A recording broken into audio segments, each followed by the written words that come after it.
यंत्र जे आहे त्याची चाचणी केली जाते. मला आपल्या प्रधानमंत्र्यांच्या सध्याचा जो वावर आहे, आपले आदरणीय प्रधानमंत्री मोदी ज्या देशात युद्धाची तयारी असते तो प्रधानमंत्री राजधानीतून बाहेर टंगळ मंगळ करायला फिरत नाही, बरं का. आता काश्मीरात एवढ्या मोठं हत्याकांड झालं,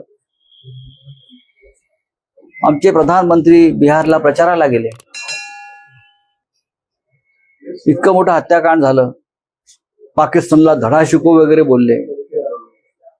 परवा मुंबईत आले, 9 तास नटनट्यांबरोबर राहिले. Bollywood film stars, film actress,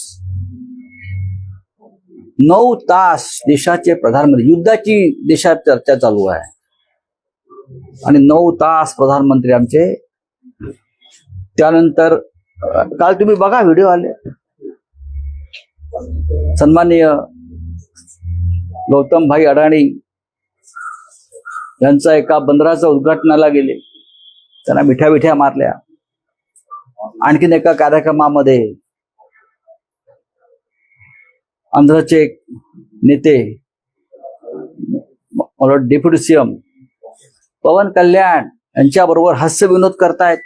त्यांचा एकंदरीतच प्रधानमंत्र्यांकडे पाहता, त्यांचा चेहरा पाहता, त्यांचं एकंदरीत वर्तन पाहता, त्यांच्या चेहऱ्यावरती कुठे काय युद्धाचं काय, आपल्याला युद्ध करायचं आहे, पाकिस्तानला धडा शिकवायचा वगैरे काय दिसत नाही.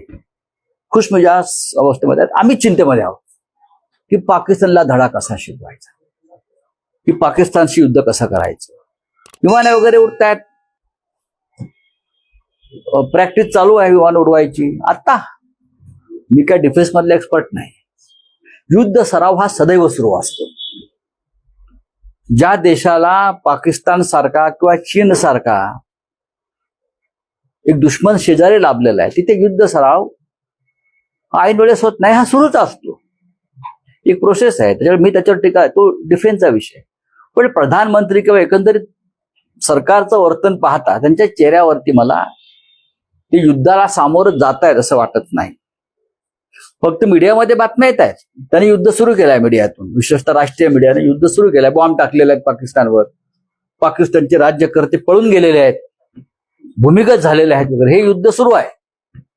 पण मोदीने अद्याप युद्ध सुरू केलेलं नाही. त्यांची आता काय मानसिकता आहे पाहावं लागेल.